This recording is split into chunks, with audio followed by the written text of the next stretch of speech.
Hello guys, welcome in this video at ang pag-uusapan natin sa video na to ay kung paano i-claim yung iyong mga commission from SWA. Okay, paano mo kukunin yung mga kinita mo or mga commissions mo from SWA. Isa kasi ito sa mga madalas na itinatanong ng mga tao. Okay, paano ko ba makukuha yung yung commission ko ba dyan? Or makukuha ko ba talaga yung perang kinita ko dyan sa opportunity na yan? Okay, so let's start. Okay, actually napakadali lang naman para i-claim yung iyong commissions. So, pag naging part ka na kasi ng SWA, magkakaroon ka ng website na parang ganito. And then dito sa left side ay may mga menu. So, for example, member ka na. Kailangan mo lang gawin is pumunta dito sa edit profile. Click mo yan. And then dito sa edit profile, makikita mo yung payout detail. Okay? Dito sa payout detail, diyan mo ilalagay kung saan mo gustong matanggap o ma-receive yung iyong mga commissions. So, marami tayong options para ma-claim mo yung iyong commissions. Okay? Ito yung ilan sa mga payout options natin. Through banks, pwedeng BPI, BDO Union Bank, HSBC, pwede rin Globe, GCash, Smart Money. And kung wala ka pang bank account and kung ayaw mo din ng GCash, ayaw mo din sa Smart Money, pwede mo kunin yung commissions mo through LBC and Western Union. So, very flexible. Flexible yung payout natin. And then, isa sa mga common tanong, paano ko pag nasa ibang bansa ako? Paano kung OFW ako? Paano ko makukuha yung aking commissions? Pwedeng, ang gamitin mo is through PayPal. Okay? So, free lang naman ng mag-register sa PayPal. Gagawa ka lang ng account dyan. And bali ang mangyayari is SWA will send your commission doon sa PayPal account na gagawin mo. And then, pag yung commission mo is nasa PayPal na, pwede mo nang i-transfer yung pera mo from PayPal papunta doon sa bank account mo. Most of the banks ngayon ay meron na silang online banking and PayPal linking. Okay? For example, is Union Bank and BDO. I'm not sure with BPI. Pero most of the banks ngayon is pwede mo nang i-link yung PayPal mo. Ibig sabihin, kapag yun nakatanggap mo na yung money mo from PayPal, pwede mo na i-transfer yun papunta sa yung Union Bank and BDO. Okay? And another option na ginagawa din na yung karamihang mga OFW nating members, they claim their commission through Western Union. So, para malaman ng mga admins ng SWA kung saan nila ipapadala yung commissions mo, kailangan dito sa payout detail mo naka-indicate kung saan mo gustong ma-receive yung mga commissions. Okay, so ano ang ilalagay mo dyan? Okay, para malaman at para masiguro natin na mapupunta at ma-receive mo yung iyong mga commissions. Okay. Let's say for example, ang napili mong option is bank transfer. Kailangan mo lang ilagay dito sa payout detail ay itong mga information na to. BDO, account name, account number. So, basically, halos yan lang talaga eh. Account name and account number. Ganun din sa Union Bank, sa BPI. Okay? So, paano yan? Lagay mo lang dito sa payout detail ay ganito. BDO. Then, yung account name, sabi natin, Juan de la Cruz. Tapos yung account number. So, I think 9 digit pag sa BDO. So, pag BPI naman, ganun din, lagay mo BPI, yung account name, and then yung account number, kung ano man yun. Okay? So, ganun lang siya. So, ganun din sa Union Bank. Let's say, ang napili mo namang payout option is GCash or Smart Money. Kailangan mo lang ilagay kung GCash is yung account number. Pag Smart Money, Smart Money card number. Very simple lang. Kung GCash, lagay mo GCash. Then yung number mo. Parang ganyan. So, kung Smart Money naman, lagay mo Smart Money. Tapos yung Smart Money card number mo. Kung ano mang number. I think, okay? Parang ganyan.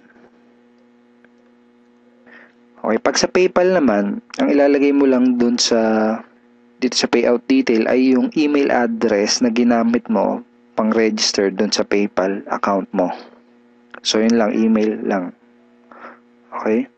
So, kung Western Union naman or LBC, ang details na kailangan mo ilagay doon sa payout detail is yung iyong full name, address, and contact number. So, balik ka ulit dito sa edit profile mo. So, full name. Kung yung nakalagay dito is yung full name mo talaga, hindi mo na kailangan ilagay dito sa payout detail yung full name mo kasi yan na nga full name Pero kung for example hindi full name mo yung register mo nung gumawa ka ng account, you need to put your complete name dito. Ibig sabihin kung ano talaga yung pinaka-complete name mo. So lagay mo muna Western Union. Western, kahit ganyan na lang. Yun. Okay, kahit Western lang, understood na yun And then, lagay mo yung complete name mo. Cruz. Ganyan. Tapos yung address mo, dito mo na ilalagay. Okay? 2, 3. Sabay natin kaya. Ganyan. Tapos yung number mo, dito na lang din. Sabihin natin ganyan. Okay? So, yan. So, ganyan kapag Western Union or LBC. So, sabihin na rin nakapili ka na ng payout option na gusto mo, make sure to click save. Okay? So, ngayon, ipapakita ko sa iyo kung paano ka magre-request ng payout. Okay? So, dito ulit sa menu, punta ka lang dito sa e-wallet. Dito sa e-wallet, makikita mo kung magkano yung remaining balance mo. So, in this example, itong account na to is may remaining $250. So, in dollars yung makikita mo dyan. Then, pili ka lang dito sa transaction type. Ito. Piliin mo yung payout request. Okay? So, tapos, i-indicate mo dito sa desired amount, kung magkano yung gusto mong i-request for payout. Lagay mo dyan kung magkano yung gusto mong ipadala dun sa bank account mo or dun sa GCash mo. Okay? So, pwedeng $100 kung gusto mo $100 lang. So, pwedeng $20 kung gusto mo $20 lang. Okay? Pwedeng gusto mo lahat, pwede din. Hindi kailangan na may iwan dito. So, pwede maging 0 yung balance mo dyan. So, pag nakapag-decide ka na, just click submit. Then, makikita mo na okay na yun kapag lumabas na dito sa remarks. And that's it. Marireceive na ng admin yung request mo. Then, matatanggap mo na yung yung commissions mo. So, kapag through PayPal yung payout na pinili mo, usually within 24 to 48 hours bago mo ma-receive yung payout. Kapag money transfer naman, kapag through bank, up to 5 working days bago mo matanggap. So, in my personal experience, every time na magre-request ako, sa pangatlong araw, nare-receive ko na kaagad. Pero, yan, up to 5 days na talaga makukuha mo na at matatanggap mo na yung iyong commission. Pag GCash and Smart Money naman, medyo mas mabilis. Okay? So, thank you so much for watching this video. This is Edward Reformina.